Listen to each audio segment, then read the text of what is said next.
Ladies and gentlemen, welcome to First Round KO on YouTube. Enjoy the show. Wow. What a weekend of football. Holy crap. I'm in here right after the Bears game, Bears-Eagles, and wow. We'll get to that game. We'll get to that game in a second, but yeah, here we are. I'm going to look back at all the games from this weekend, all four of the first wildcard games. Just got to point out, start the video, perfect 4 for 4. 4-0 on predictions, so good start to the playoffs. All right, let's just jump into this. Going all the way back to yesterday, to Saturday, the Colts and the Texans. The Colts are the hottest team in football right now. I don't know how you can argue that. I don't think anyone can argue that. And Houston just got outplayed in this game. And the biggest difference when I look at these stats is Marlon Mack and the rushing offense for Indianapolis. 200 rushing yards as a team as compared to only 100 for Houston. That's the biggest thing. Each team had one turnover, and the third down efficiency is another big one for Houston. Houston only went 3 for 13 on third downs. Huge. So they have to be a little more efficient on that. But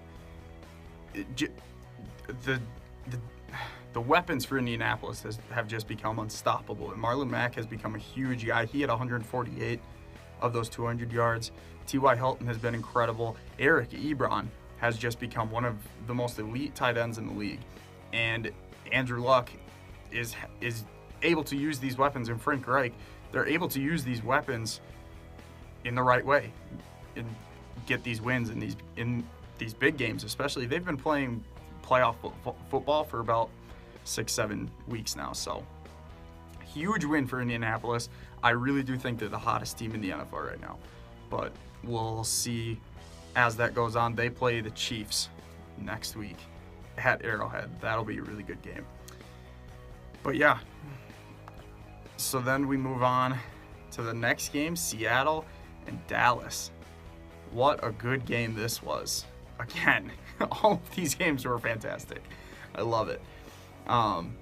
Besides the Colts-Texan game, the other three were all one-score games. All came down to the wire. All were fantastic. This was great to watch. So we had Zeke taking over a game. And I've been saying this all year. When Zeke has a good game, Dak is able to sit back, and he's not the primary guy. He's able to do his job. It's when Zeke has slow games and bad games, when teams are able to slow Zeke down, that's when Dak has to step up and be that big quarterback that they need him to be. And he's just not that guy. So when Zeke has these kind of games, Dak's able to do what he needs to do and find Amari Cooper for 106 yards. That's as easy as it gets. And this Dallas defense has gotten really good. I said it in my predictions video. I really thought that this Dallas defense would be able to slow down Russell Wilson, and they did. They really did. Let's see, Seattle. Yeah, Dallas almost outgained Seattle by 100 yards. And we talk about how great Seattle's defense is, especially their run defense. It's been really good. And Seattle was the best. I'm pretty sure statistically, they were the top, if not one of the top rushing teams in the league coming into the end of the season, into the playoffs. And they were shut down pretty hard, only 73 rushing yards. Dallas's defense is good. I don't know where it came from. I don't know who's stepping up. I haven't watched too many Cowboy games other than this one. But the defense has really stepped up. And if no one can stop Zeke, it's going to be real hard to stop these Cowboys. So, good job on Dallas. Sorry, Seattle. We'll see you next year. They were, props to Seattle, though. They were a rebuild team this year, and they were able to make their way into the playoffs. It was really impressive for Seattle. Good season for them. So then we move on to the Sunday games. We have the Los Angeles Chargers against the Baltimore Ravens. Another great game. And pat myself on the back real quick. Once you see, specifically with Baltimore's offense, with their style of offense, with the primarily running. You have the quarterback who can run, the Mike Vick type of thing with Lamar Jackson. When you have that kind of offense where it's just focused on that one thing, a second time that you see a team, you're going to that defense who has seen you already is going to have an easier time slowing you down. And this was the first time that this Baltimore offense with Lamar Jackson starting has seen a team for the second time. They had already played their division rivals once, so this is their first time seeing a team for the second time with this offense. And you can just tell that Los Angeles was more prepared this time, and they were able to slow down their run. And even though throughout the game, everyone talks about how Baltimore's run defense was so good. It never looked like the Chargers could get a run going. It never looked like they crossed the line of the line of scrimmage with a rush. But they outrushed. No, they had the same amount of rushing yards. Sorry, I'm looking at the wrong stats. They had the same amount of rushing yards. It was 89-90. Baltimore had one more yard. That's incredible. We are seeing a really good Los Angeles team who's able to adapt, and they're coming up big in these games. And they have the second best record in the AFC. They may be a 5 seed, but they're one of the best 5 seeds we've ever seen. Because they're a 5 seed. Especially because this works out well for the Chargers because they are a road team. They're 7-1 on the road. And even their home games, we're in a different stadium this year.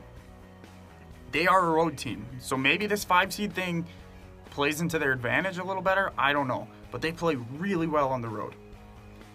Now, also, Melvin Gordon needs to get going. He only had 40 yards in this game. But, again, Baltimore's defense was really good. So I can disregard that. Phillip Rivers was amazing. They only had 1 turnover. Baltimore had 3, and that's huge. You can't turn the ball over 3 times and expect to win, unless you're Russell Wilson, but he's an anomaly sometimes. And this was just a great game again. There were a couple weird calls as far as the officials, but I don't think they affected the game as much as this No, I don't think this next game affected it too much either, but it's not like you can look at one call in this game or a couple calls and say if they went Baltimore's way or they went the other way, then this would be a completely different game. Because I think, Los Angeles just dominated, and they were just the better team that day. And it really showed. Even though Baltimore ended up coming back, I still think I think they should have gone to Joe Flacco. And I don't know, that might be an unpopular opinion, but like the commentators were saying during that game, it's not about Jackson at that point. It's not about Flacco. It's about what's best for the team. And Flacco gave you the best opportunity to win in that circumstance. They were stopping Lamar all day, so why not go? Now, it ended up almost working for Baltimore, so you have to give them props for sticking to the guy, but you just have to think what would have happened if Flacco went in. So we'll see what they do in the offseason. I think Flacco's still probably on his way out. I think they're going to fully commit to Lamar Jackson, work on his throwing a little bit. But, man, what a great game. And Los Angeles looks really good going into Foxborough next week. Oh, and I didn't mention who the Cowboys play the Saints, I believe. I don't remember. I'll pull up the schedule, and I'll do a prediction video later in the week. Either, probably Tuesday or Wednesday. Okay, so now let's get to this last game. Philadelphia at Chicago. Holy crap. This was an incredible game. I knew it was going to be a low-scoring game. I knew it was going to be a close game. But Philadelphia's defense stepped up, and Mitch Trubisky's I don't think he's the guy. I really don't. And I get he's got the small contract, so you want to stick with him. You don't want to spend money at that position because you have money everywhere else. That's neither here nor there. That's something I can talk about on the podcast. But the Eagles couldn't get any running going. They only had 42 yards running the ball. And the Eagles actually got outplayed in almost every facet of the game. They had 2 turnovers. They had less total yards. They had less passing yards. and they had less rushing yards. They were trying to do quick math here. They were a little better on third downs.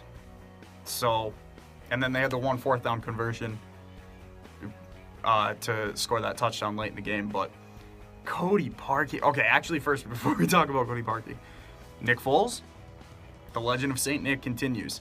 Holy crap. Is he going to do this again? I don't think this Eagles team is as good as it was last year. He's not playing as well as he did last year, but Nick Foles is magical. Somehow, some way, he has become magical in the months of December, January, and February. It's just been incredible to watch. I love it. But now Cody Parkey. Of course, I don't know what he had. It was somewhere around a 50-yard field goal, maybe it was like 45 or something. But so coming into this game, Cody Parkey hit the uprights 4 times. Make it 5 after tonight. The game-winning field goal. He kicked it the first time, but got iced. He made it, but Eagles called the timeout, so it didn't count. And then the second one, he kicked. It hit the left upright, and then it bounced and hit the crossbar and bounced out. Oh my gosh, it was incredible. It was. I think my hands still hurt from clapping so hard. I'm not a Bears fan. I'm a Packers fan, I promise. It was just incredible. Hold on, I'm trying to find out how long the field goal was because it matters to me. Oh, I can't kick the scoring. But either way, it was incredible. Missed field goal, sorry. I really want to know this. 43. It was 43 because they got those more yards out of that. But anyway, I said it from the beginning. The Bears can't ride this defense. Yes, defenses have been stepping up late in the NFL season, but with that offense, they just never. It was always a different facet of that offense stepping up every game. It was never consistent, and now it finally caught up to them because no one really stepped up. They couldn't score their points, and they couldn't capitalize. They had 2 turnovers, couldn't capitalize. You outplayed a team at home, and you just couldn't win in the playoffs. That's not good.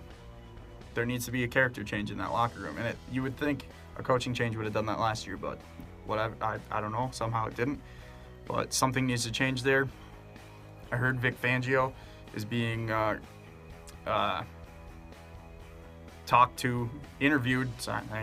interviewed for a couple head coaching positions. So him leaving, I know he's a great defensive mind. I don't know. But yeah, I guess it's not the offensive. I don't know. Something needs to change in that Chicago locker room for that to work. But Philadelphia, man, this magical ride with Nick Foles continues, and it's going to be great to watch. So that does it for me today. Like I said, prediction video probably going to come, I'll say Wednesday, either during the day or at night. We'll see what my schedule allows. Podcast coming tomorrow. Me and Tom are going to record in the morning, and it'll come out late afternoon, probably around 3 or 4. And yeah, I'm going to try to be doing more YouTube videos, especially in the NFL playoffs here. I'm going to be doing a lot of videos like this. And I'm also going to start uploading the podcast full episodes on YouTube as well. So yeah, thanks for watching. See you next time. Thank you everyone for watching. Be sure to like, comment, and subscribe. And be sure to follow us on Twitter at FRKO Podcast. And you can find me at Olsen2K18. And be sure to follow us on the actual podcast over on iTunes, SoundCloud, and Stitcher. See you guys the next time we shock the system.